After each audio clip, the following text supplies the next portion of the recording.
Semyon Nomokonov. That was the name of one of the deadliest snipers in the entire Soviet Union.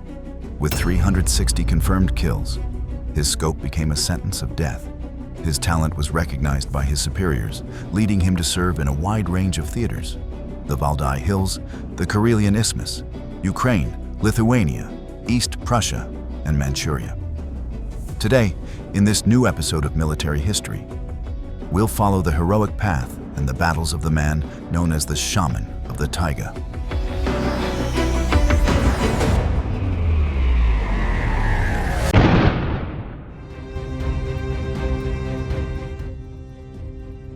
On August 12, 1900, Semyon Nomokonov was born in the village of Delyun, in what is now the Sretensky district of Transbaikalia.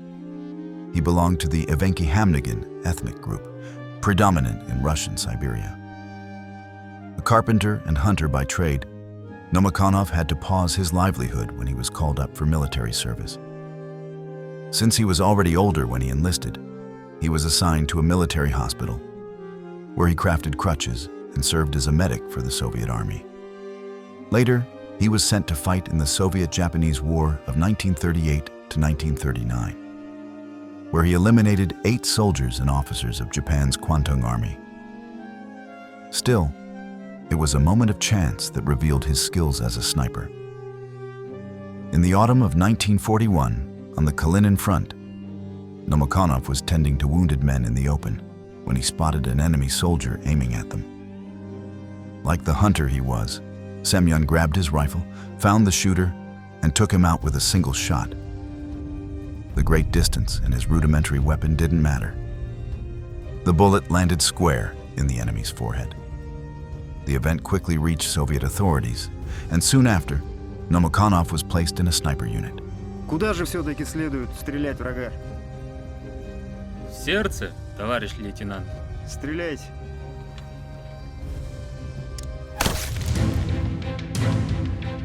During both the Soviet-Japanese War and World War II, Semyon used a Mosin Nagant Model 1891 infantry rifle. It featured a 5-round internal magazine and a bolt-action mechanism, and had been manufactured by the Imperial Russian Army between 1882 and 1891. Its main advantage was the calm control it offered, with no sudden motion that might throw off aim. Semyon Nomokonov didn't use a modern telescopic sight for his long-distance shots.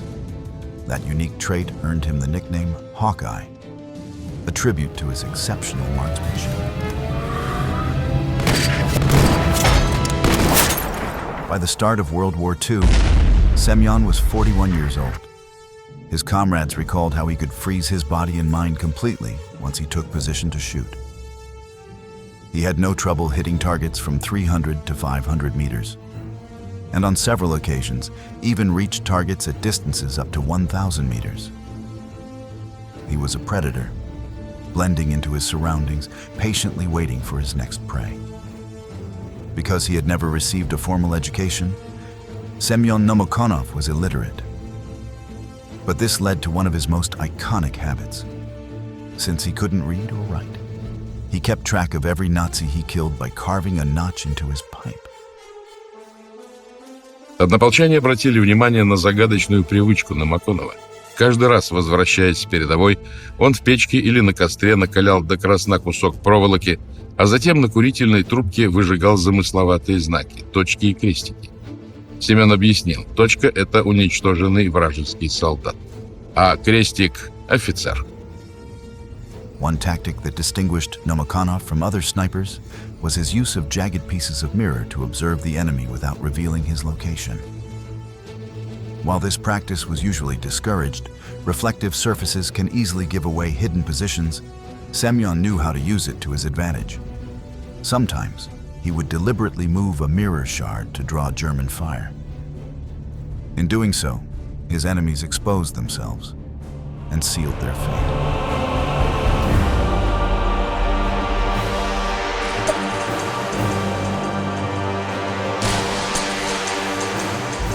Another method Semyon used was to hang a Red Army helmet on a stick, creating a decoy that would draw enemy fire. Once he pinpointed their location, he would respond with lethal precision. Nomokonov had a remarkable gift for blending into his environment, a skill no one else could rival. Because of it, the Germans nicknamed him the Spirit of the Tree Line, alluding to his deep connection with the Russian forests where he once hunted. By the end of 1941, Semyon had already begun to forge a fearsome reputation. In just those early months, he eliminated 8 German reconnaissance soldiers. Some newspapers even claimed the number might have been as high as 76. Semyon never paid much attention to such claims. For him, loyalty to the Soviet homeland always came first. Regardless, his fame spread quickly across the USSR, eventually earning him promotions within the Red Army. С 12 марта 1942 года он каждодневно увеличивал свой счет и довел его на сегодняшний день до 151 истребленного немца, в том числе несколько офицеров и снайперов. In 1942, Semyon was formally integrated into a sniper platoon, where he was finally issued a rifle with a telescopic scope. As his fame grew among Soviet troops, so did the Germans' efforts to bring him down. Semyon was wounded several times and became the direct target of mortar fire. But surviving all those attacks only strengthened his reputation for both allies and enemies as an unstoppable force.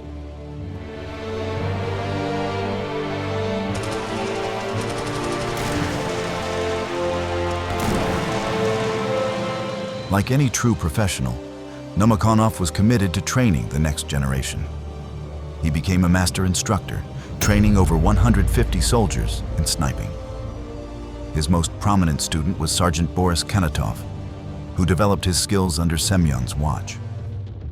Kanatov amazed his fellow soldiers by eliminating 6 Nazi troops in a short time. His military career continued to rise, and on July 5, 1942, he was awarded the Order of the Red Star for killing 25 enemies. From Semyon, he also inherited a strong sense of leadership, which helped him form his own sniper unit. Returning to our main figure, something Nomokonov always taught his students was the value of flexibility in combat. Whether it was choosing different weapons or adjusting battle plans, Semyon believed in adapting to every situation. Just as he had learned to hunt in childhood by studying nature, he carried that practical mindset into his military life and sharpened it further. What made him so unpredictable to both the Germans and the Japanese was his versatility. They never knew if he'd use standard rifles or unconventional methods. That unpredictability earned him another nickname, Shaman of the Taiga, a nod to the charms and talismans he often carried.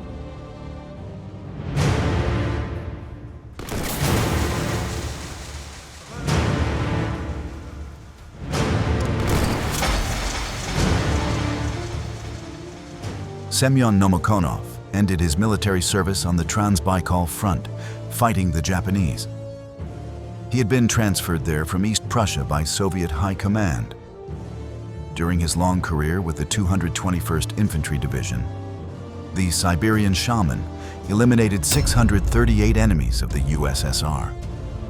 He was wounded 8 times and suffered 2 concussions. He was awarded the Order of the Red Star twice, along with the Order of the Red Banner and the Order of Lenin. He was also gifted a horse, a pair of binoculars, and rifle number 24,638. After crossing the Greater Khingan Mountains through the hills of Manchuria, Semyon returned home riding the horse he had been given. После войны Номоконов до самой пенсии работал в колхозе плотником и охотником. В день 60-летия ему было присвоено звание «Почетный солдат Забайкальского военного округа». There were 2 other legendary snipers in the Soviet Union, Vasily Zaitsev and Lyudmila Pavlichenko, whose careers shared much in common with Nomokonov's. Zaitsev revolutionized sniping by pairing shooters with spotters, a system reminiscent of the close cooperation between Nomokonov and Kanatov. Zaitsev also relied on decoys and misleading sounds to draw out enemies, tactics that helped him kill Major Erwin Koenig, head instructor at the Wehrmacht Sniper School. Lyudmila Pavlichenko also known as Lady Death, was, like Nomokonov, declared a public enemy by the Nazis. She too was targeted by mortars, but managed to survive without serious injuries. What united all three was their devotion to the Soviet cause and the staggering number of enemies they took down. Zaitsev killed around 242 German troops, while Pavlichenko's tally exceeded 300.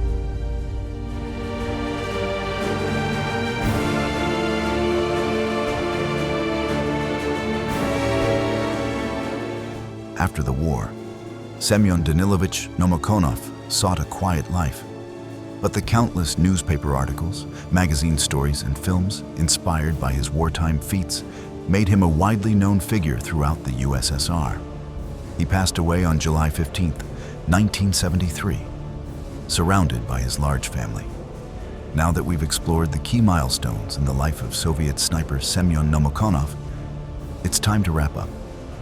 Thank you for staying with us until the end. We look forward to seeing you again in our next video.